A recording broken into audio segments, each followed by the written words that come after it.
Happy Sunday, America, and welcome to Topics. This week, parenthood. Yes, parenthood. The first principle is putting yourself first. I know. You heard the kids come first. Nope, not true. If you're not right, you can't be right for them. So you have to make sure you're solid. These days, you have so many tools. You have the internet. You have, hopefully, the village in your family. You have all types of self-help videos. You have all types of television shows, different ideas, different ways to deal with what you're going through with your children and figuring out the answer. Or at least being able to try to resolve whatever problems you're going through. So, again, put yourself first. I stated before, if the plane's going down, you put your oxygen on first, and then you help others. Because you can't help them if you're incapacitated, or if you're incompetent, or if you're unable to do what you need to do to be the best parent you want to be. And that's if you want to be a good parent. Some people just wing it. Some people go through a divorce. They go through a separation. They go through all the anger that comes with that. And trying to stay focused through that and be a good parent is very difficult. The second principle is stick to the rules. Stick to the rules. Right from wrong. The moral compass. That is one of the most important things you can do. Because if you do wrong, they're going to do wrong. If you have no rules, they won't go by any rules. They won't care. The third principle is be fair.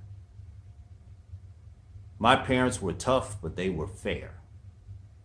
And if you could explain to them why you did something bad or stupid because you knew better, but you were just experimenting. If it made sense, you didn't get punished. But you have to be tough, but you have to be fair. And toughness isn't always spankings or whippings or punishment or timeout or whatever you want to do to discipline your children or take away. I did a lot of takeaway. It's not just that. It's being fair to the point of trying to understand the same principles you will use with an adult relationship. Why? Why did you do it? I used to teach my kids the what if game to prepare them if something happens, how to respond and safely get away from a situation. Being fair and explaining is part of that. It helps them prepare. It teaches them how to deal with obstacles instead of just disciplining them and putting them in timeout and they never learn anything because you didn't teach anything. You didn't explain anything. You can't fix a problem if you don't deal with it. You have to break it down, figure it out, and then fix it. It's that simple. The fourth principle for me is lead by example. Our children are watching. Your anger. They adopt your anger. They adopt your attitude. They adopt your positivity. They adopt everything you do, including your work ethic. We had chores. We had responsibilities. It taught us how to prepare for a paying job and not just the allowance that we got. Not only that, when you got the allowance, you started to think at a certain age, this isn't enough for what I did. So you start to prepare your mind and gear yourself for your worth. If you think you're worth more, you'll do something to get more compensation for your worth. So there are tools. There are many others, but these are pretty simple tools. Put yourself first, stick to the rules, teach them right and wrong, be fair. Tough but fair. And tough doesn't always mean discipline. It means teaching them how to think. And lead by example. The most important one, because our children are definitely watching, especially these days with all the internet and all the forms of communication. They can see more than you think they can. And that's why I do this. It's always been in my heart. It's always been on my mind. But I finally took time to lead by example and leave a legacy for the future. Dear America, let's try some political common sense. You notice ever since the election, all you hear about is whether the Democrats and the Republicans are going to get along and work together.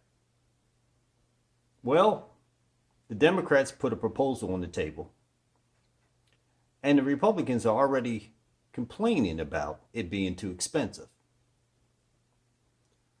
Well, maybe they should ask you the question. If you're suffering right now and you can't feed your family, you're out of a job, your business went under, you don't have health care, you're unemployed or underemployed, maybe they should ask you how you feel. Maybe they should stop serving themselves and serve others. Maybe an election is not enough. I stated before, you don't just vote and let them do what they want to do. You have to make them do what you want them to do. They're there for us. They work for us. And if you do pass a stimulus bill for those who need it, you're only giving them their money back. You're not doing anybody a favor. So don't sit there and act like you are doing someone a favor. But you pass a tax cut for the rich, but you won't do anything for the poor. I believe in democratic principles. And yes, I am a Democrat. And the reason why is because they've always fought for the little guy.